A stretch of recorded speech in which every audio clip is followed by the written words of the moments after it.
Dengan penuh sukacita, dari tempat yang penuh dengan kebahagiaan ini, saya menyapa saudara sekalian dimanapun saudara, Bapak, Ibu berada. Shalom. Kita akan mempersiapkan, memfokuskan hati, pikiran untuk kita bersama-sama beribadah pada sore hari ini. Kita akan pujikan Saatku Menyembahmu, situ rohmu itu bekerja.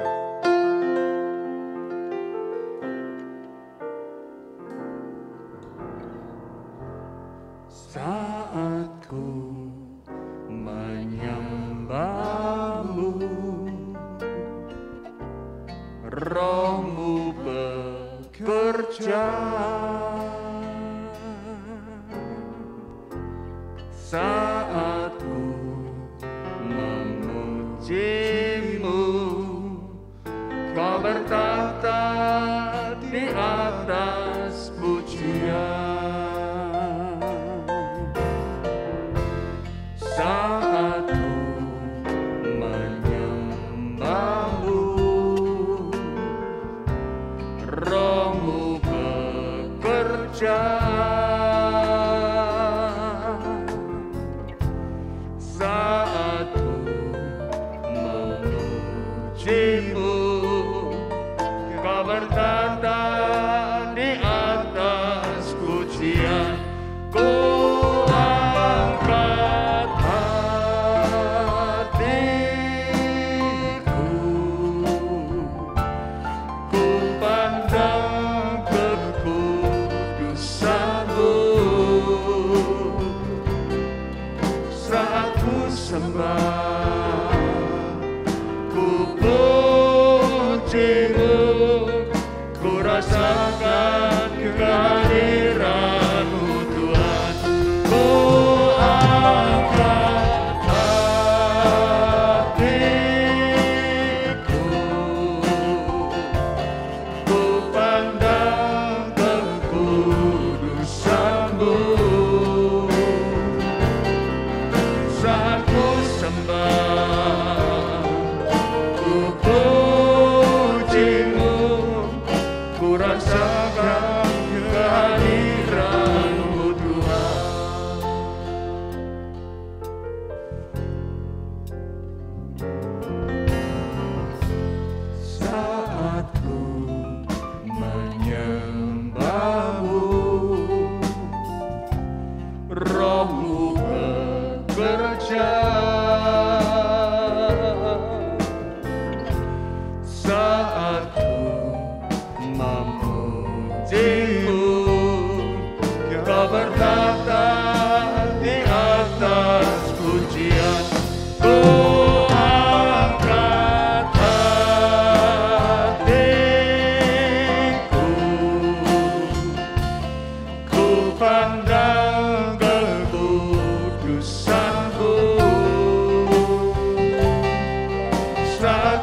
sembah, ku pujimu, ku rasakan kehadiran-Mu Tuhan.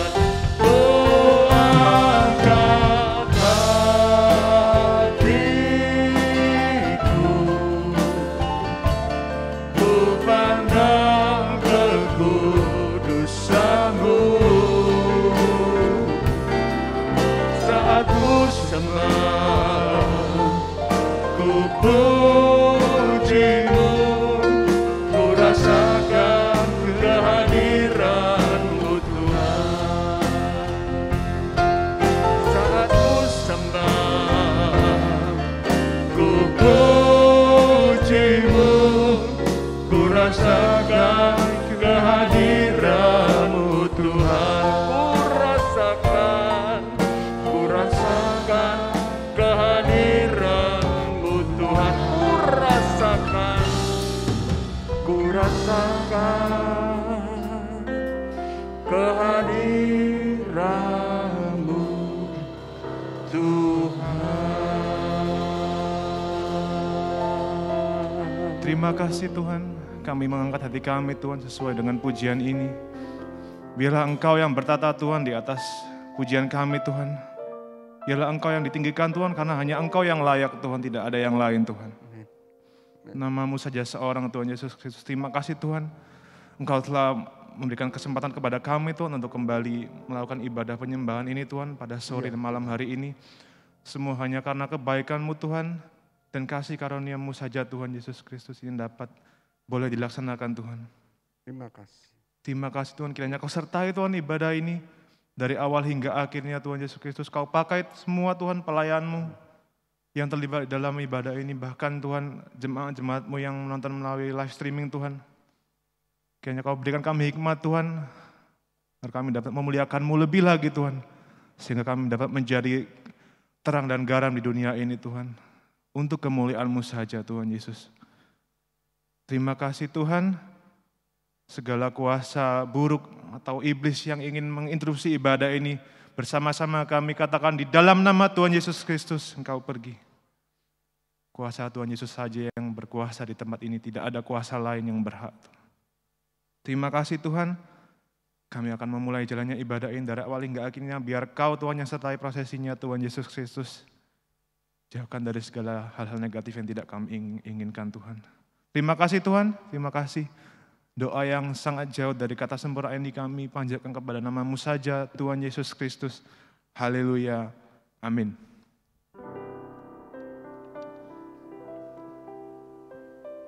Pada waktu Daud dikejar-kejar oleh Absalom,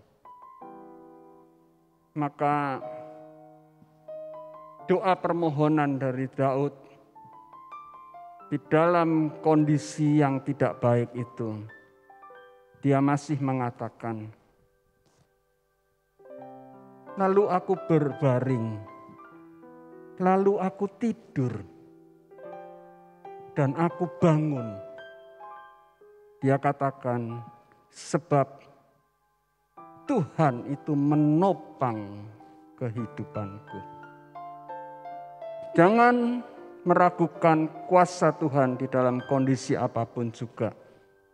Di dalam musim-musim kehidupan kita, percaya Tuhan pasti menolong kita tepat pada waktunya. Kita akan pujikan, Tuhan selalu menolongku.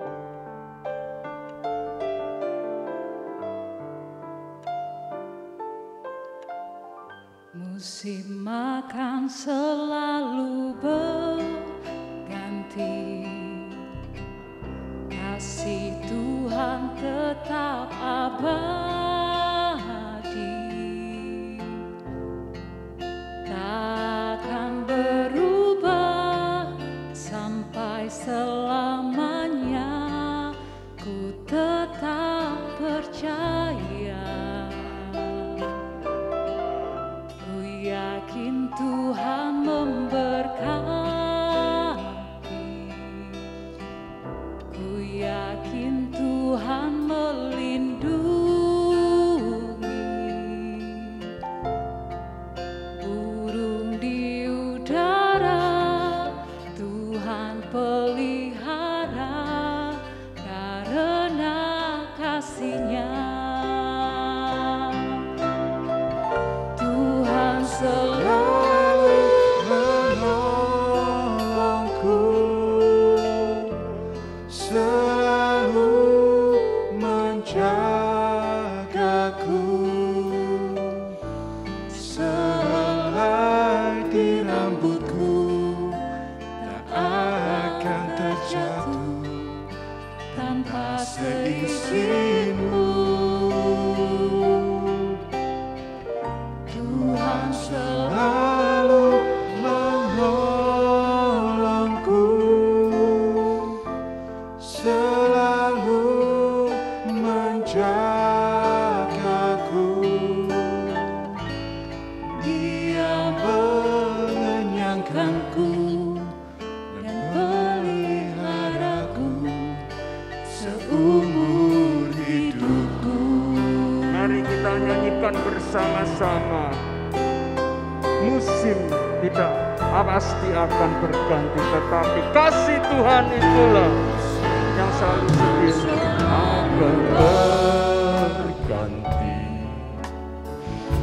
Kasih Tuhan tetap abadi, tidak akan berubah sampai selamanya. Ku tetap percaya, yakin Tuhan memberkati. Amin. Ku yakin Tuhan melindungi,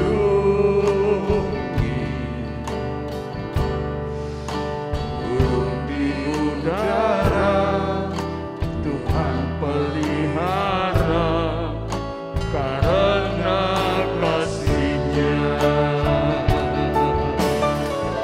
Tuhan selalu menolongku, selalu menjagaku,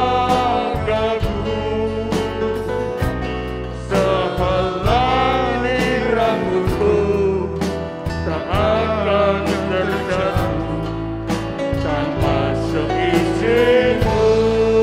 Oh, Tuhan selalu menolong kita, menolongku, selalu menjagaku. Dia mengenyangkanku dan peliharaku seumur hidupku.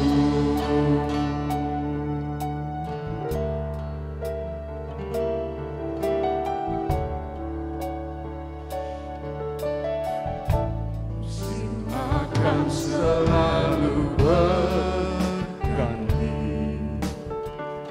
kasih Tuhan tetap abadi, tak akan berubah sampai selamanya. Tetap percaya,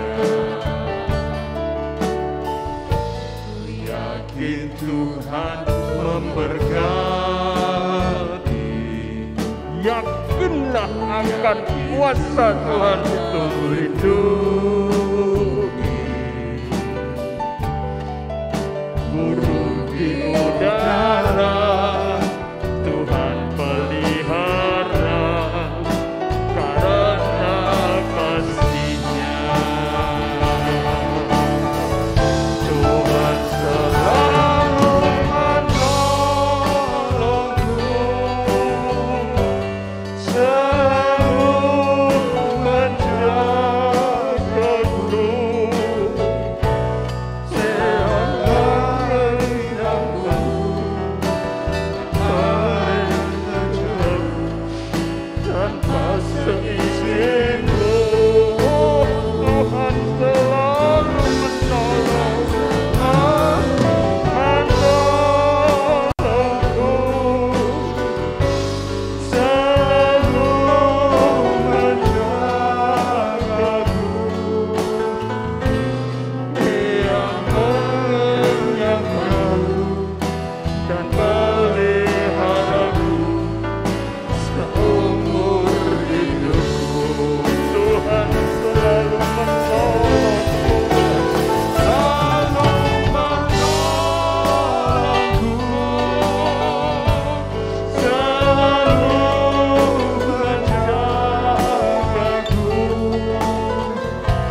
segera mendengarkan firman Tuhan. Mari kita nyanyikan, Dia mengenyangkanku.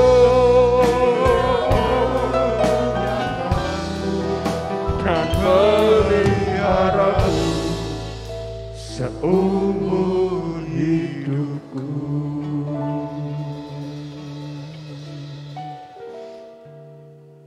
Haleluya. Puji nama Tuhan. Mari kita datang kepada Tuhan. Kami bersyukur ya Bapa untuk waktu, untuk musim-musim yang Engkau izinkan di dalam kehidupan kami. Ada masa-masa di mana kami harus bergumul ya Tuhan. Ada masa-masa di mana kami banyak-banyak mencucurkan air mata. Terlebih di tengah-tengah situasi kehidupan kami hari-hari ini Tuhan. Tetapi kami juga percaya Tuhan tidak tinggalkan kami di dalam situasi yang sedemikian ini Tuhan. Engkau menyertai kami. Bahkan kami percaya ada masa yang penuh sukacita yang Engkau karuniakan bagi kami. Bahkan secara khusus sore malam hari ini Tuhan adalah waktu yang berbahagia. Kami boleh beribadah kepada Tuhan, memuji Engkau, mendengarkan firman-Mu. Dan sebentar nanti kami mau berdoa menyembah. Terima kasih Tuhan untuk segala pemeliharaan-Mu. Engkau sudah mengenyangkan kami, memuaskan hati kami. Tapi juga Tuhan kami rindu. Supaya kami juga boleh menyenangkan hati Engkau. Kami rindu boleh berbuah bagi Engkau ya Tuhan. Itulah kerinduan kami saat sore malam hari ini supaya kami boleh menyenangkan hati Tuhan. Terima kasih Bapak, sebentar pemberitaan firman Tuhan kami serahkan dalam tangan-Mu. Urapi hamba-Mu, layakkan Tuhan untuk menyampaikan kebenaran firman-Mu. Dan kami sidang jemaat-Mu, kami boleh Tuhan mengikuti, kami boleh mendengar dengan sungguh-sungguh untuk kami taruhkan di dalam kehidupan kami. Dan boleh kami hidupi, untuk boleh berbuah-buah yang memuliakan nama-Mu. Terima kasih Tuhan, kami akan sambut firman-Mu hanya di dalam nama Tuhan Yesus Kristus. Amin. Puji Tuhan, saya sampaikan Shalom. Salam buat kita semua, kiranya damai sejahtera daripada Allah Bapa kita, kasih sayang dari Yesus Kristus dan penyertaan Roh Kudus turun melimpah dimanapun kita berada. Saat sore malam hari ini mungkin saudara di rumah, Bapak Ibu di rumah, atau mungkin juga di tempat pekerjaan, atau seperti kita saat ini ada di rumah Tuhan. Semua itu adalah kasih kemurahan Tuhan yang sudah boleh memberikan kita waktu untuk beribadah. Dan hari ini kembali kita mendengarkan firman Tuhan. Kita sudah memuji, memuliakan Tuhan. Dan saat ini kita akan mendengarkan pemberitaan firman Allah. Dan nanti kita akan berdoa. Semua ini sudah diatur sedemikian sebagai suatu liturgi di dalam ibadah kita. Tetapi tentunya bukan semata-mata karena ini adalah liturgi gereja. Kita mendengarkan firman Tuhan dengan sungguh-sungguh. Ini adalah pemberitaan firman Tuhan. Disebutkan firman Tuhan artinya firman daripada Tuhan.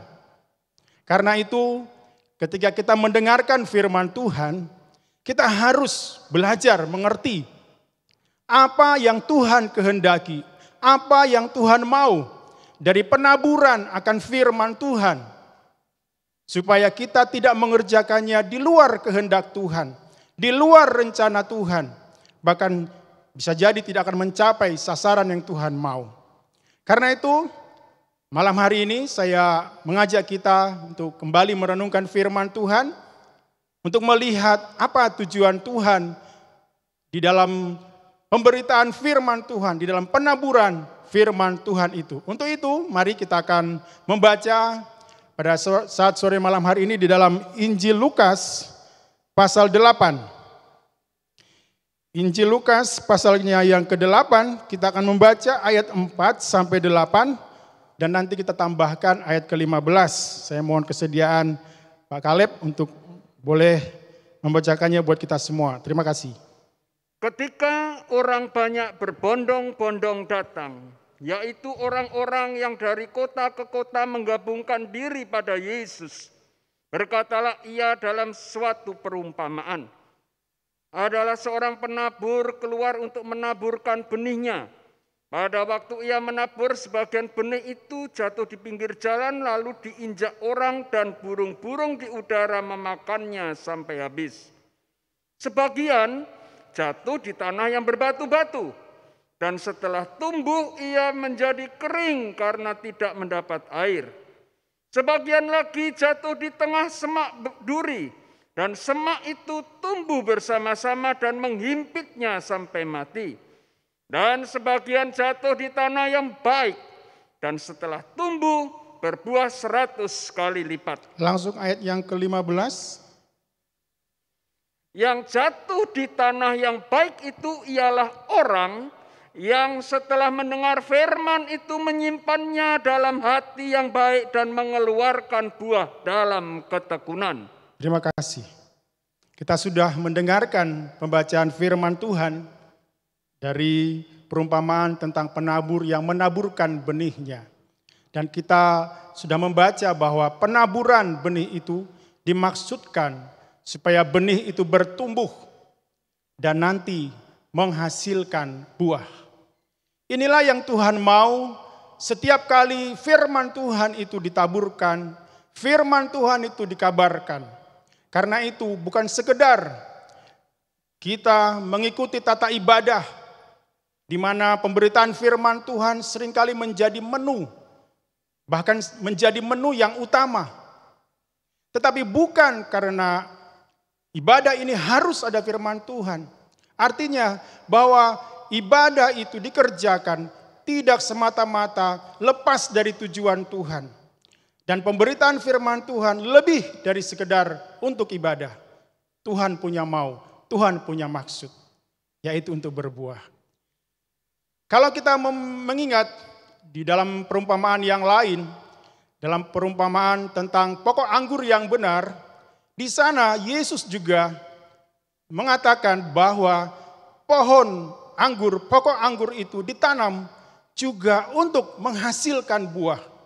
Buah yang banyak, buah yang tetap, dengan tujuan supaya nama Allah Bapa dipermuliakan dan kemudian orang bisa melihat bahwa demikianlah karakter, sifat dari murid-murid Kristus. Coba kita membaca itu di dalam Yohanes pasalnya yang ke-15. Yohanes pasal 15 ayat yang ke-8.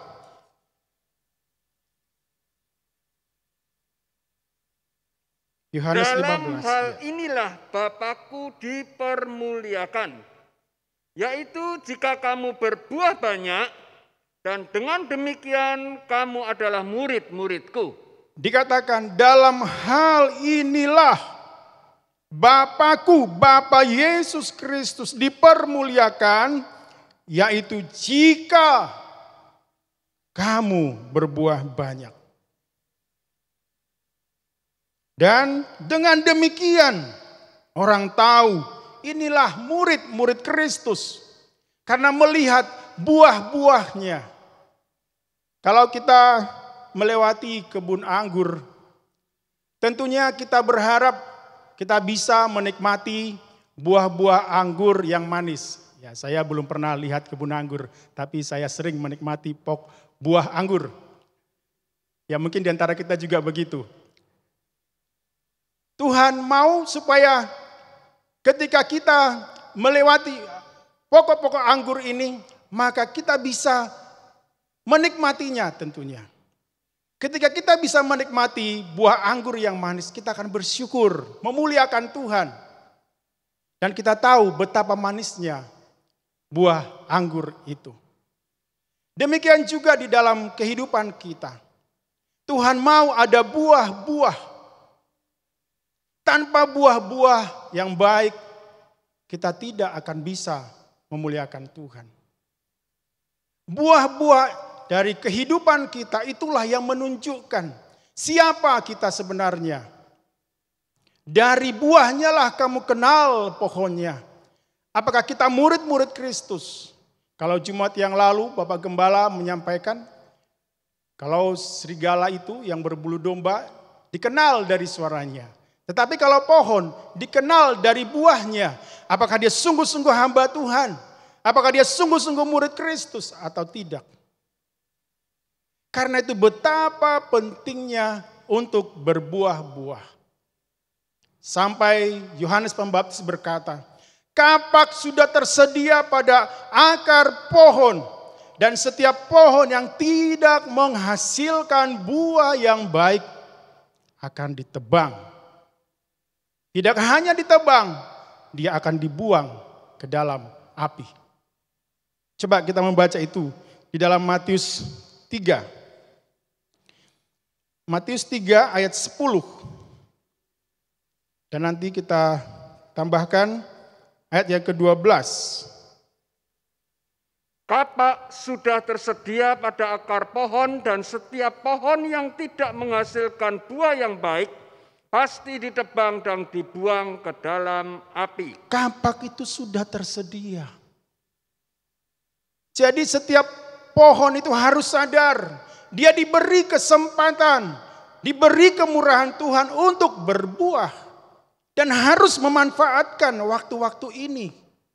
Sebab ketika proses waktu kemurahan yang Tuhan berikan ini tidak kita manfaatkan untuk menghasilkan buah, maka ada saatnya masa tuai, masa panen akan tiba, dan waktu itu terjadi, tidak ada waktu lagi. Maka kita akan memasuki ayat yang ke-12. Alat penampi sudah di tangannya. Ya, alat penampi sudah di tangan Tuhan. Ia akan membersihkan tempat pengirikannya Iya. dan mengumpulkan gandumnya ke dalam lumbung. Ini masa tuai. Tetapi debu jerami itu akan dibakarnya dalam api yang tidak terpadamkan. Ini adalah hukuman yang kekal.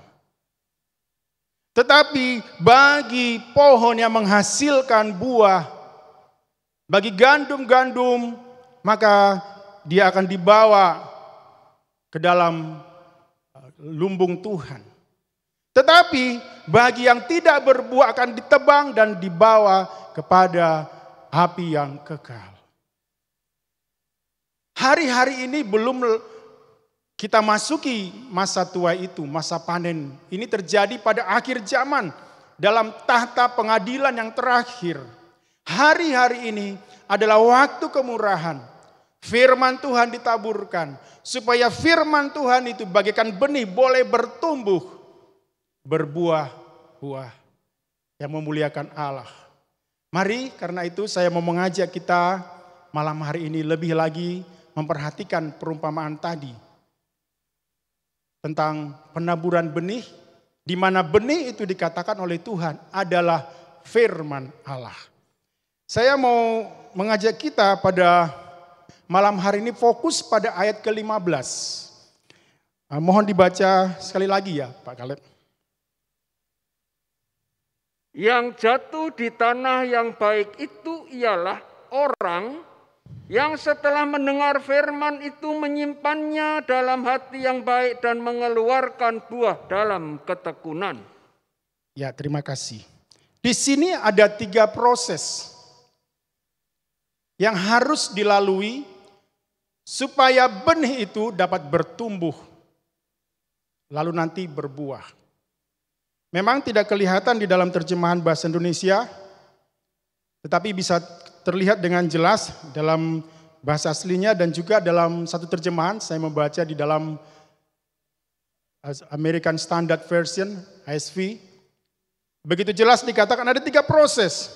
Yang pertama, bahwa benih itu jatuh di tanah atau di hati yang baik. Sekali lagi, benih itu jatuh atau disimpan di tanah yang baik.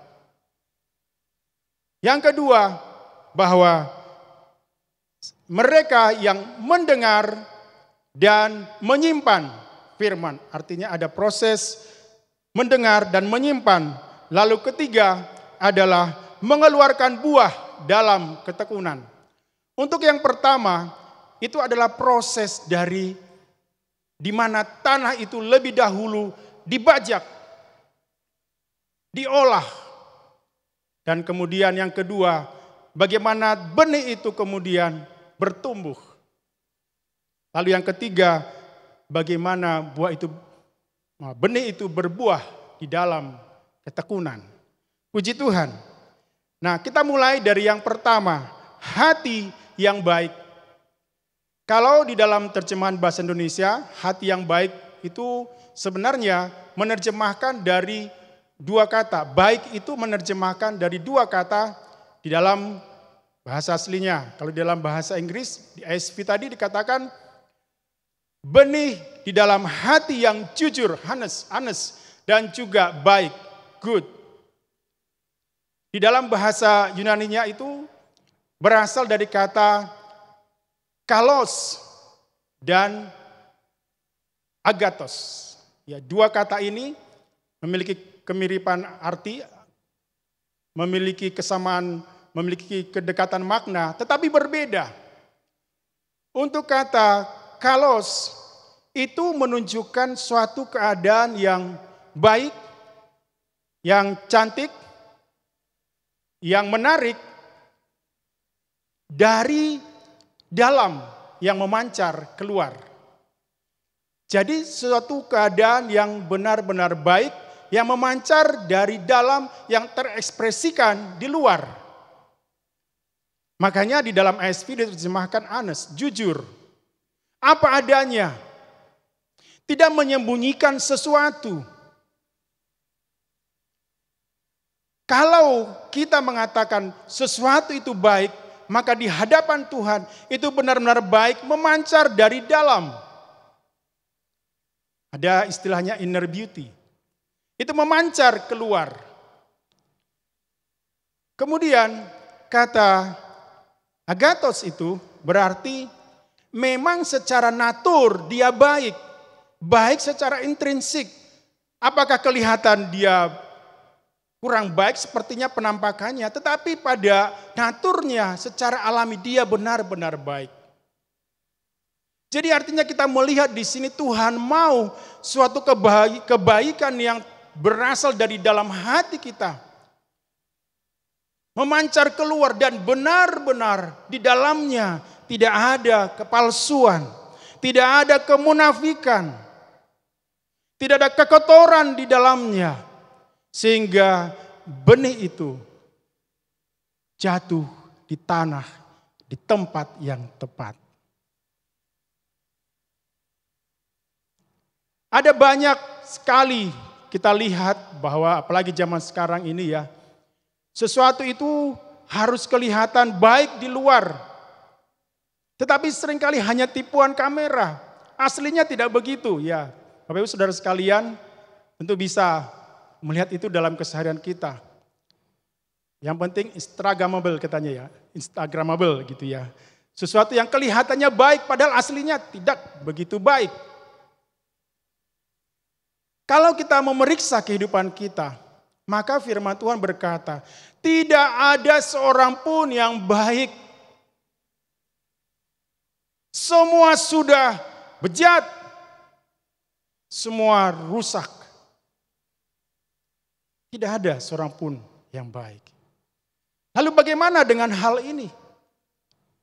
Apakah di antara kita merasa kita layak menjadi tempat benih itu jatuh? Kalau dari ukuran kebaikan dari firman Tuhan, tentu kita tidak ada yang bisa memenuhi persyaratan. Tetapi saudara sekalian, Bapak Ibu Saudara sekalian, hari-hari ini adalah waktu kemurahan. Itu sebabnya kalau kita membaca di Lukas 8 ayat 10, ini dikaitkan dengan karunia. Coba Pak Kaleb kita baca Lukas 8 ayat 10. Lalu ia menjawab, kepadamu diberi karunia untuk mengetahui rahasia kerajaan Allah.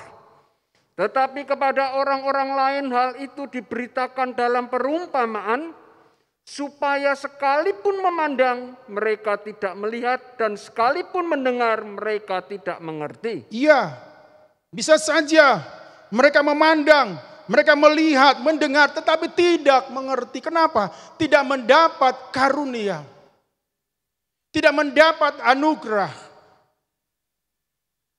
Nah, untuk mengerti hal ini, kita bisa melihat di dalam proses dari pertanian pada zaman dahulu, pada zaman Palestina ketika firman Tuhan ini dicatat.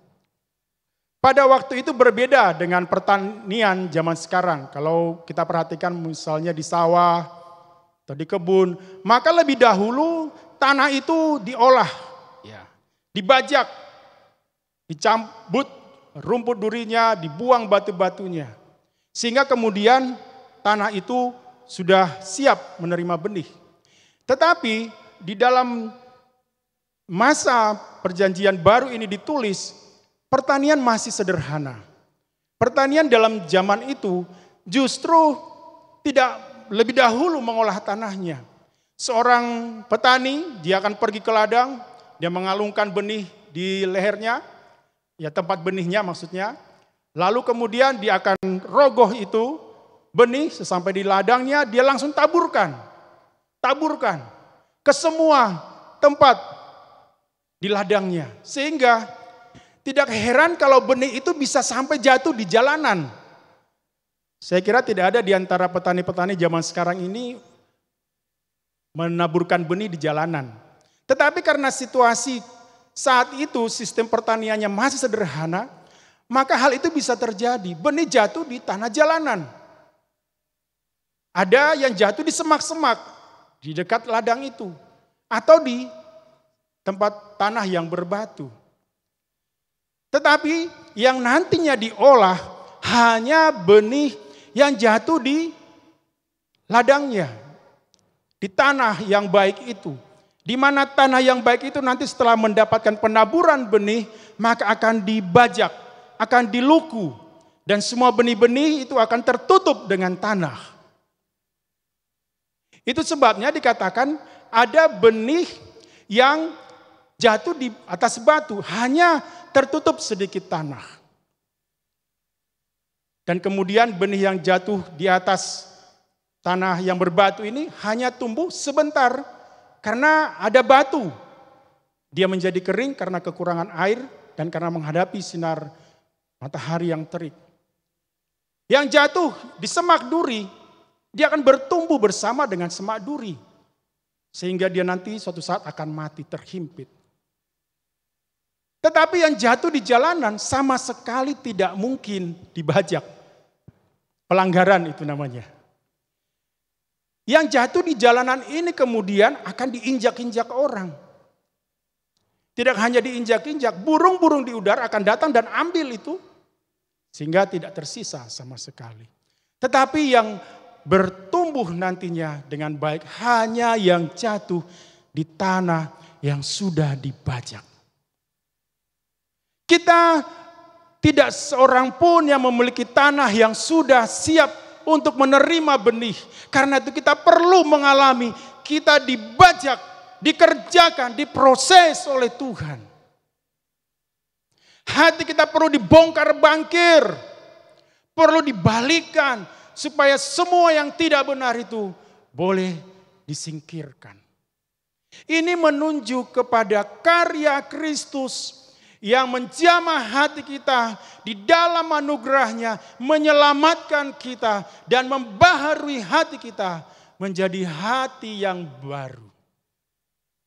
Oleh karena karyanya yang memperdamaikan itulah, maka hati ini bisa menjadi tempat di mana firman itu bisa dituliskan, firman itu ditaburkan.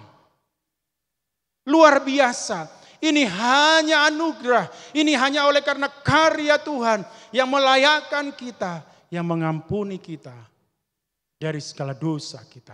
Mari coba kita membaca hal itu di dalam Ibrani pasalnya yang ke-10, ayat 15 sampai 18.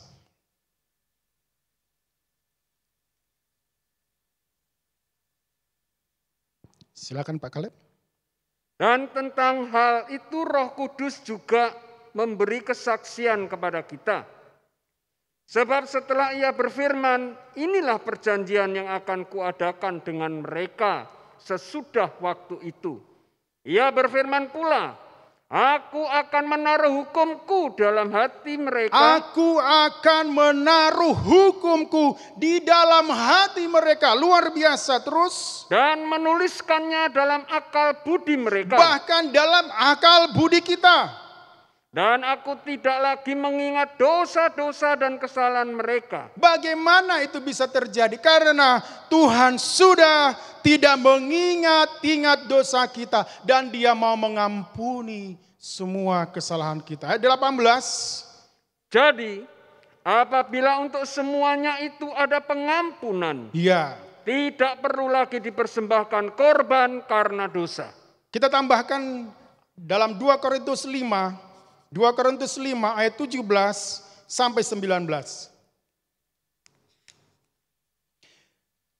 Tadi kita sudah melihat bahwa tanah yang baik itu, atau katakanlah hati yang menjadi sasaran firman, tidak lepas dari karya pendamaian pengampunan Tuhan. Dan itu juga sama di dalam 2 Korintus 5 ayat 17 sampai 19. Jadi, siapa yang ada di dalam Kristus, Siapa yang ada di dalam Kristus, yang menerima Kristus sebagai Tuhan dan Juru Selamatnya, ia adalah ciptaan baru. luar biasa. Ia adalah ciptaan karya Allah yang baru. Yang lama sudah berlalu, sesungguhnya yang baru sudah datang. Yang lama itu sudah berlalu, sudah dibalikkan, dibongkar. Dan sudah datang yang baru. Terus, Dan semuanya ini dari Allah. semuanya ini dari Allah saja. Ini benar-benar karya Tuhan. Ini bukan karena kebaikan kita. Kalau engkau bisa terima firman, itu bukan karena engkau baik, engkau pintar bisa mengerti firman Tuhan. Tidak. Semata-mata karena anugerah Tuhan yang menjamah hatimu, engkau bisa mengerti firman Tuhan. Ya, teruskan Pak.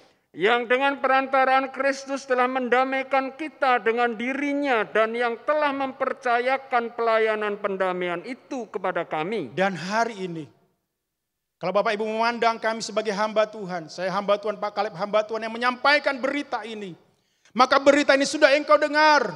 Berilah dirimu diperdamaikan dengan Tuhan. Ayat 19. Sebab Allah mendamaikan dunia dengan dirinya oleh Kristus. Oleh Kristus, oleh salib yang membajak hati kita. Dengan tidak memperhitungkan pelanggaran mereka. Ya, Ia telah mempercayakan berita pendamaian itu kepada kami. ya, puji Tuhan. Jadi kita melihat yang pertama, hati kita dibajak. Menjadi tanah yang baik, benar-benar baik luar dalam. Tidak ada kepalsuan, kemunafikan lagi di dalamnya. Lalu setelah itu, maka dikatakan mereka yang mendengar dan menyimpan firman Tuhan. Mendengar di sini, kalau kita perhatikan di dalam terjemahan SV itu atau juga di dalam bahasa aslinya, itu bentuk lampau. Yang lalu, aorist perfect. Yang lalu, yang kala yang sudah lewat. Kita mendengar banyak-banyak di masa yang lalu. Tetapi pertanyaannya adalah, apakah yang kita dengar itu masih tersimpan di dalam hati kita, masih tersimpan di dalam pikiran kita? Menyimpan itu kalau kita baca lagi itu dalam bentuk kala kini, present. Saat ini, hari ini. Apakah engkau masih menyimpan firman Tuhan? Apakah kita mendengar firman masuk keluar, masuk dari telinga kanan, keluar dari telinga kiri, atau simpan di dalam hati? Bagaimana itu bisa terjadi? Bagaimana kita bisa menyimpan firman? Apakah kalau kita benar-benar memiliki memori yang kuat untuk mengingat semua yang diajarkan? Untuk apa catatan-catatan itu? Itu buktinya kita adalah pelupa. Kita tidak bisa ingat. Jadi artinya bukan karena semata-mata daya ingat kita kuat, maka kita bisa menyimpan firman. Kita bisa memegang teguh firman. Lalu bagaimana caranya? Mari kita lihat di dalam firman Tuhan. Kita baca di dalam kitab Yakobus pasalnya yang ke-1 ayat 19 sampai 23. Yakobus 1 ayat 19 sampai 23. Hai saudara-saudara yang kukasihi, ingatlah hal ini.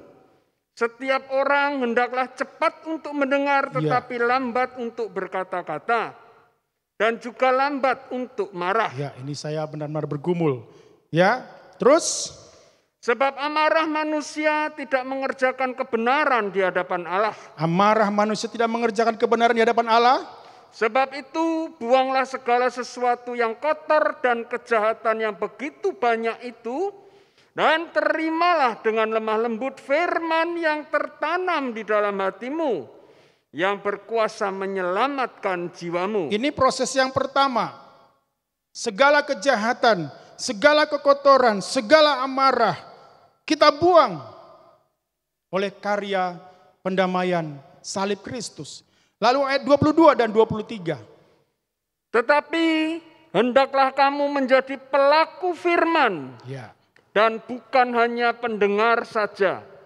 Sebab jika tidak demikian kamu menipu diri sendiri. Ya.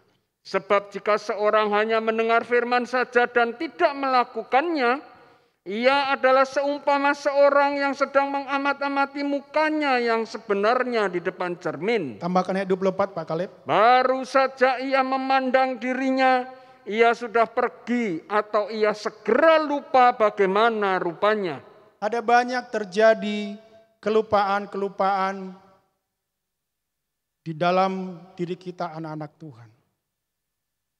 Mengapa?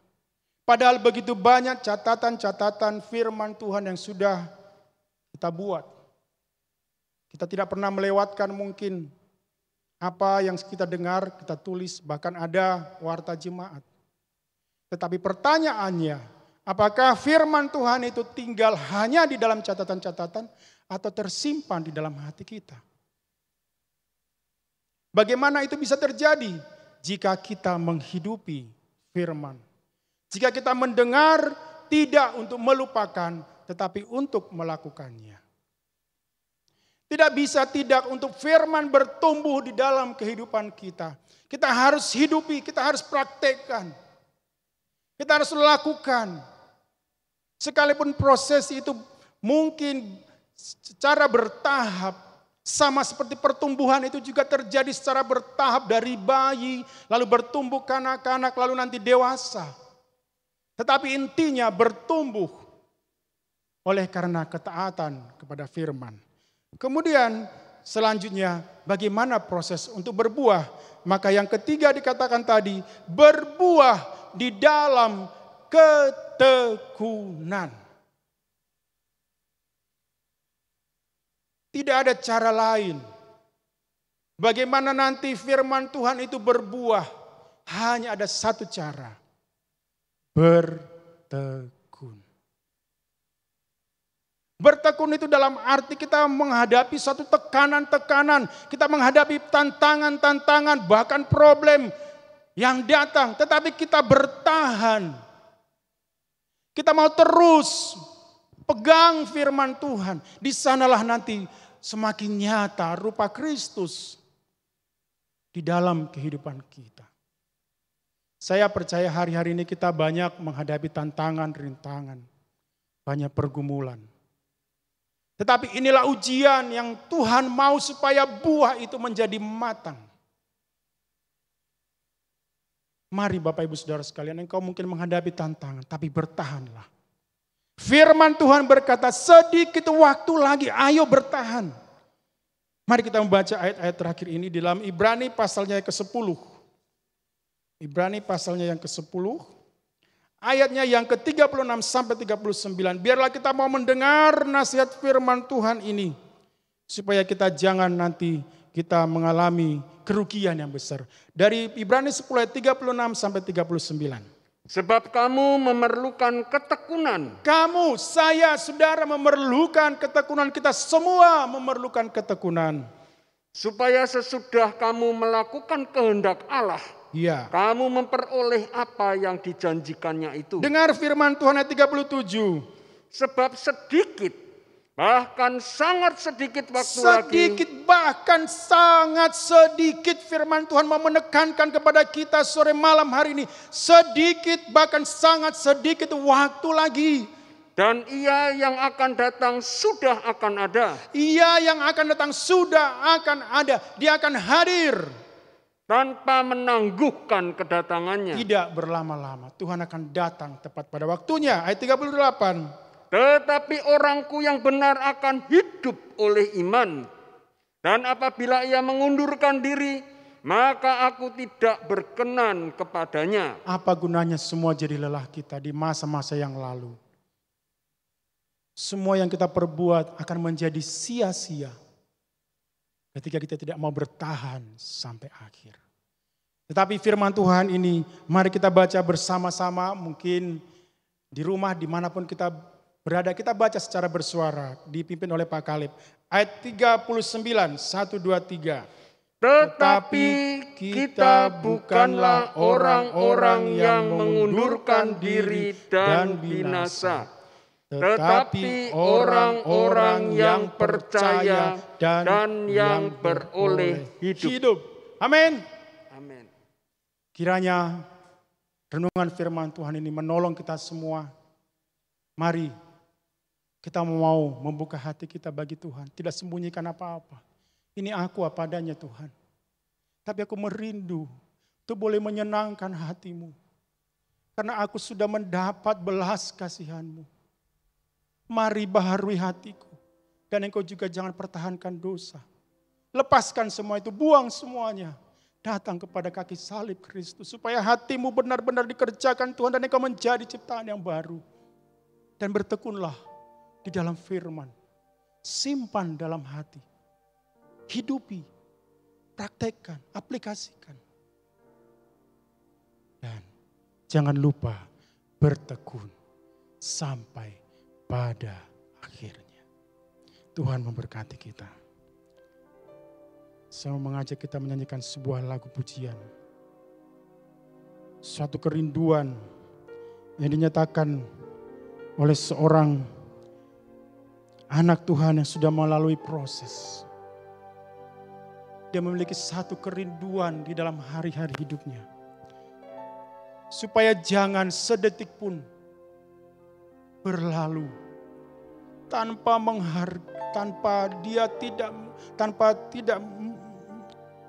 jangan kiranya sampai dia melupakan korban Tuhan. Mari kita menyanyikan pujian ini. Sedetik pun jangan kiranya berlalu.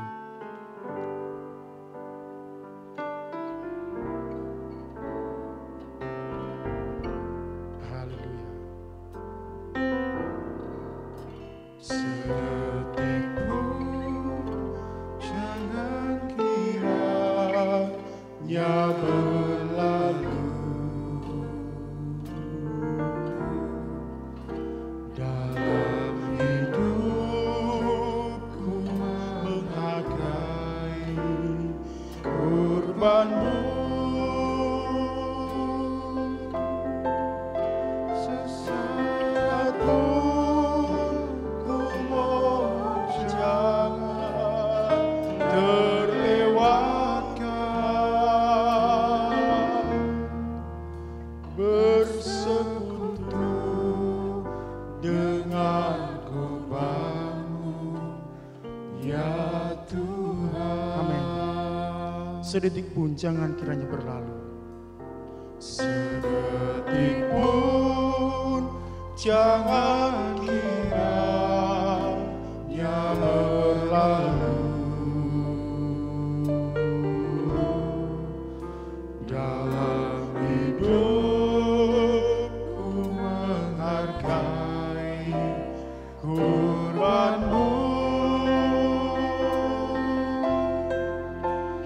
Sesaat pun ku mohon jangan terlewatkan.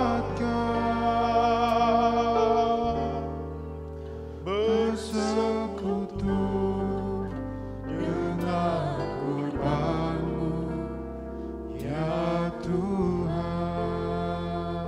Saya tidak tahu apa yang menjadi pergumulanmu. Apa yang menjadi kesukaran? Apa yang menjadi persoalan yang selalu menghantuimu, hati dan pikiranmu? Tetapi kalau engkau mau menyelesaikan dengan kekuatanmu, engkau tidak akan sanggup. Biarlah kiranya firman Tuhan yang bekerja di dalam hidupmu. Karena firman Tuhan itu berkuasa menciptakan dari yang tidak ada menjadi ada. Salibnya menyelesaikan semua. Dia berkata di atas kayu salib, sudah selesai. Malam hari ini, kalau engkau mau memberi waktu, memberi kesempatan bagi Tuhan menjamah hidupmu, percaya semua selesai oleh korbannya. Saya mau ajak kita memanfaatkan waktu. Kita bisa datang kepada Tuhan saat sore hari ini. Jangan lewatkan. Datang, pandang korbannya. Hargai, junjung tinggi. Dan korban itu yang akan mengangkat kita. Kita akan pujikan ini ulang berulang.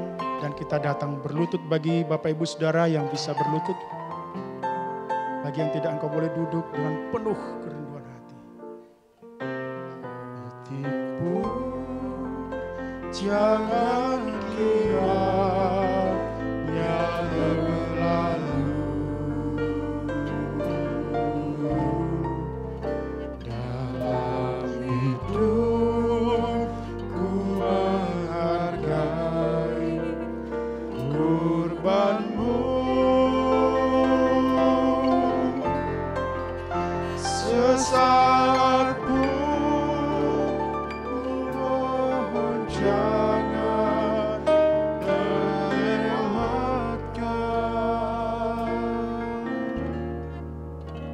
Bersekutu dengan kurbanmu, ya Tuhan. Dengan penuh kerinduan dan kesungguhan hati kita. Sedetik pun jangan kira yang berlalu, dalam hidupku menghargai kurbanmu.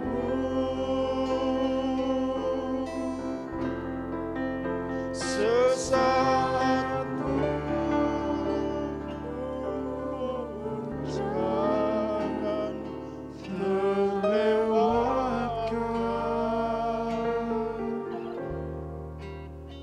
Bersekutu dengan kurbanmu, ya Tuhan.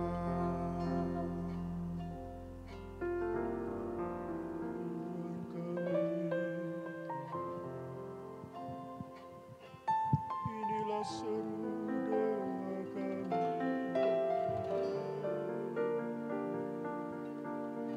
Kami datang merendahkan.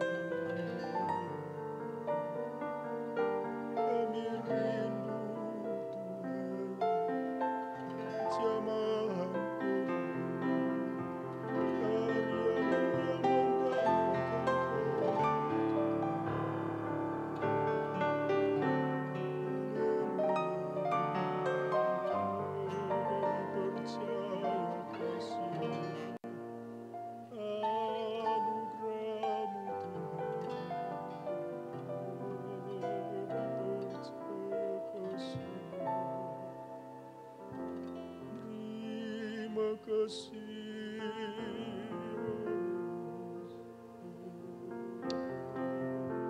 percaya Tuhan, kami percaya, kami bersyukur untuk kasih-Mu.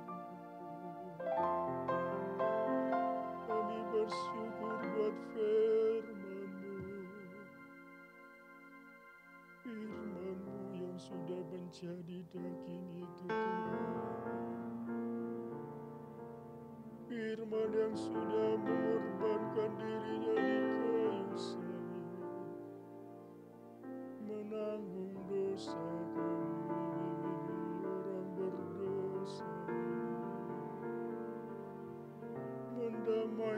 kami Tuhan, dari segala dosa pelanggaran, kejahatan kami, kekotoran kami Tuhan. Kami menyembah Engkau, kami menyembah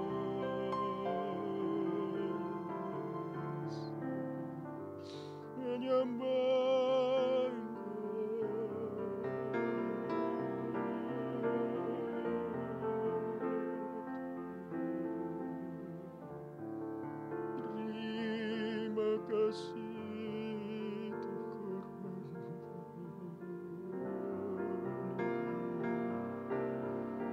Terima kasih Tuhan, jamah kami Roh Kudus, jamah setiap hati Tuhan, dimanapun kami berada. Ulurkan tangan anugerah-Mu Tuhan, jamahlah kami. Terima kasih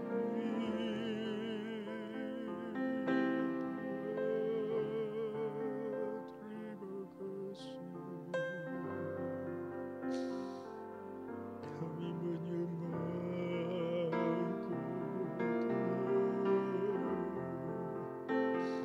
Engkau ada di sini, Engkau ada di sini Tuhan, Engkau hadir. Terima kasih. Terima kasih Tuhan. Terima kasih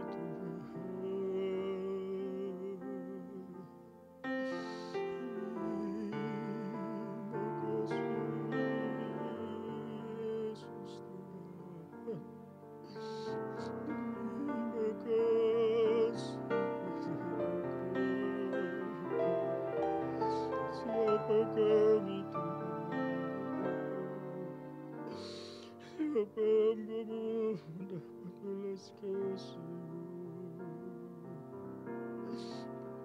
Oh Tuhan, mari jamah kami, pertamakan barui kami Tuhan.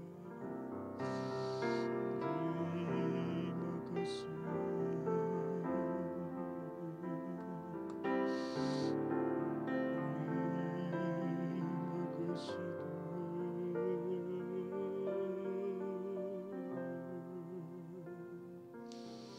Kami bawa diri kami bawa keluarga kami bawakan pelayanan kami, penggembalaan di tempat ini Tuhan. Mari jangan tinggalkan kami Tuhan, lawat kami, bantu kami Tuhan, menjadi murid-murid-Mu, pengikut-pengikut-Mu, penuh buah-buah yang baik Tuhan.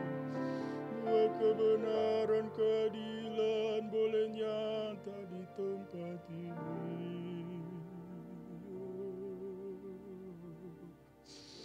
Terima kasih Tuhan, besar setiamu Tuhan, besar anugerah-Mu. Kami bersujud menyembah.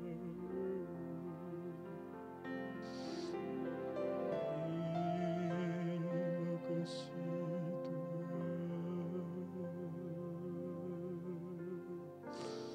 Oh, terima kasih.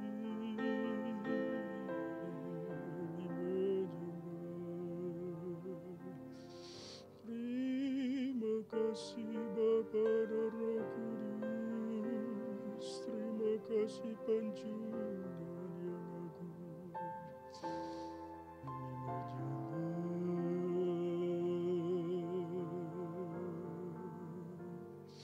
kami menyembah. Terima kasih. Tiada kata lain selain ucapan syukur Tuhan. Penyembahan kami bagimu Tuhan.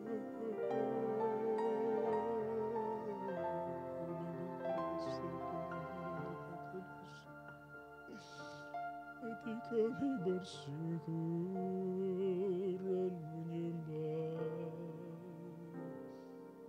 Terima kasih Tuhan. Terima kasih.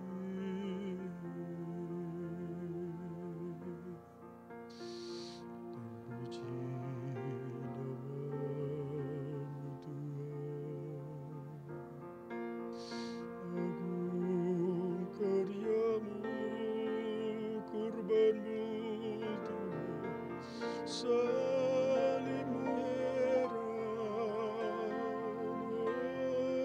kami memuji meninggikan salib Kristus. Firman yang sudah menjadi daging dan mati bagi kami Tuhan. Mengangkut semua dosa, pelanggaran, kelemahan, dan berikan kami kesempatan Tuhan. Menyenangkan hatimu itu kerinduan kami Tuhan. Tolong kami, kuatkan kami, yang lemah kuatkan Tuhan, yang ragu teguhkan dengan firman-Mu.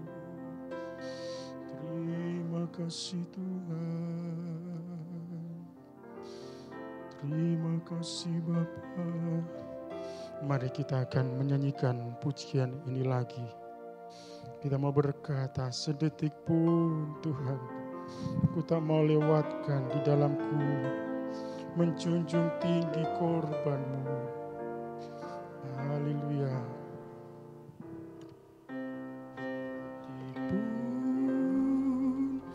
Jangan kira yang berlalu.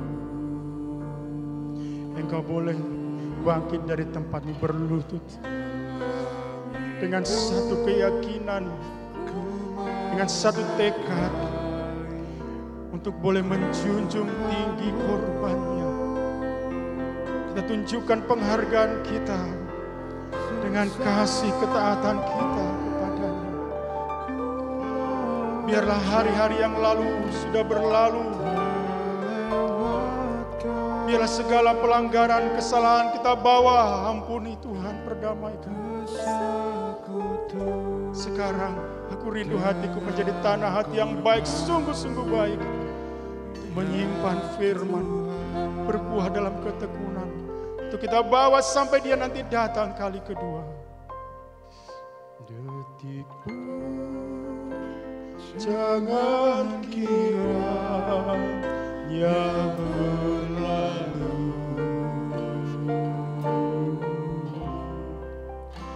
Dalam hidupku menghargai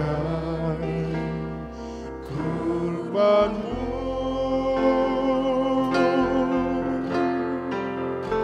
Sesaat pun ku mohon jangan terlewatkan,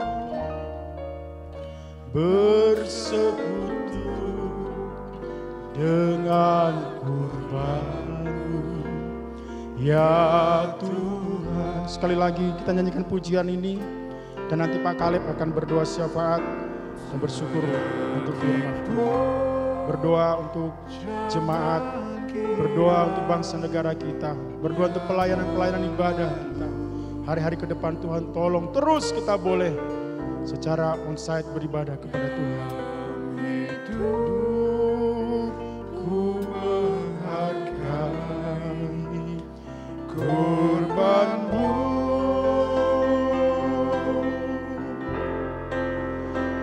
Sesaat mohon jangan terlewatkan,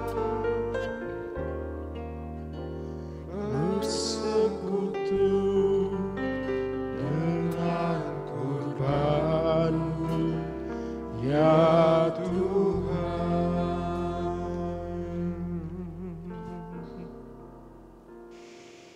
Bapa yang ada di dalam kerajaan surga, pada sore malam hari ini, Engkau meneliti sedalam-dalamnya kehidupan kami. Di mana firman-Mu mengatakan jelas bahwa kehidupan hati kami ini harus dibajak, harus dibersihkan dari hal-hal yang tidak berkenan kepadamu.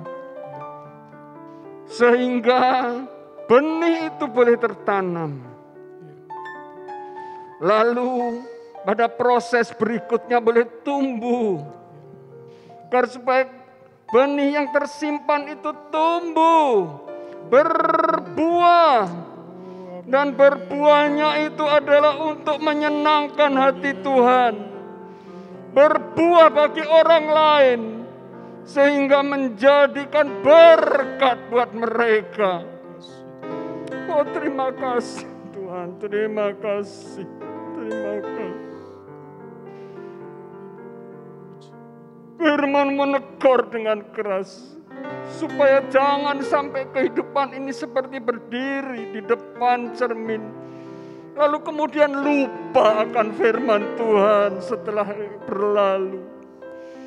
Tetapi firman Tuhan yang waktu-waktu lalu yang kami dengar, biar firman itu ada di dalam kehidupan kami, boleh bertumbuh, boleh Tuhan menguatkan, meneguhkan iman percaya kita, dan kami yang menerimanya itu boleh Tuhan membagikannya kepada orang-orang lain sekitar kami. Terima kasih, terima kasih. Terima kasih firman-Mu. Terima kasih Tuhan untuk suasana penyembahan. Terima kasih kami bisa seperti dikatakan aku ini bersekutu dengan Tuhan. Makin intens, makin intim, makin dalam. Sampai Tuhan datang kembali. Terima kasih Bapa. Engkau memberkati sidang jemaat yang saat ini sedang menyaksikan, mendengarkan dimanapun mereka berada, di dalam kondisi apapun juga. Tuhan, biar firman ini mengubah kehidupannya untuk bersekutu dengan Tuhan di dalam doa, di dalam setiap langkah kehidupannya, di dalam hari-harinya melakukan tugas aktivitas, tetap ada satu persekutuan dengan Tuhan. Dan Roh Kudus itu memimpin, menuntun kepada jalan yang benar. Engkau memberkati setiap kehidupan yang saat ini di dalam pelayanan. Tuhan memberkati, Tuhan di dalam usaha aspek kehidupannya. Tuhan memberkati. Kami tak lupa juga berdoa untuk pemerintah kami. Mulai dari Bapak Presiden sampai kepada jajaran yang paling rendah di RT. Tuhan menolong. Dan Engkau Presiden dan wakil dan seluruh jajaran itu adalah wakil Tuhan di dunia ini. Biar kami tunduk, tetapi kami juga mendoakan kepada mereka. Agar supaya mereka dengan hikmat bijaksana yang daripadamu mengelola bangsa Indonesia yang besar ini menjadi satu bangsa yang satu kali kelak penuh kemuliaan Tuhan, memuliakan Tuhan. Dan bangsa ini juga menjadi satu bangsa yang benar-benar berhasil di hadapan seluruh negara-negara lain dan menjadi berkat buat mereka semua. Memberkati Bapak Ibu Gembala, memberkati para penatua, dan semua Engkau memberkatinya seluruh sidang jemaat, bahkan hamba-Mu, Bapak Pendeta Muda Janin yang sudah membawakan firman Tuhan.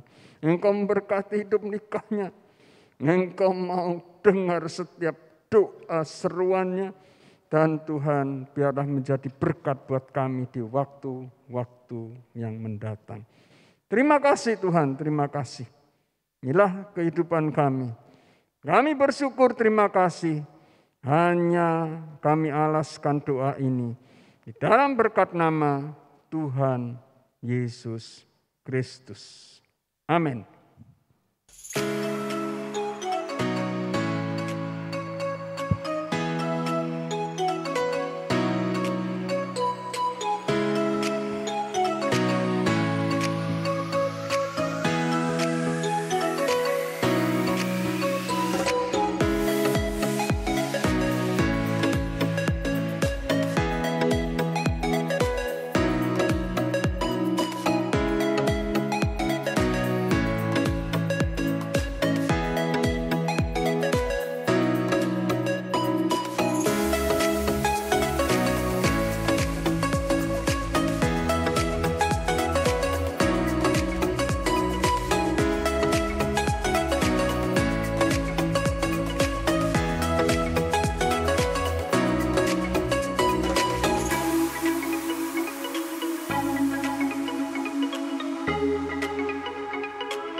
Baik, Bapak Ibu Saudara sekalian, kita tiba pada akhir ibadah kita. Sebelumnya kita akan berdoa untuk Bapak Triadi Cahyono yang opname di Rumah Sakit Angkatan Laut, sakit stroke ringan dan gagal ginjal, pemohon tim besuk.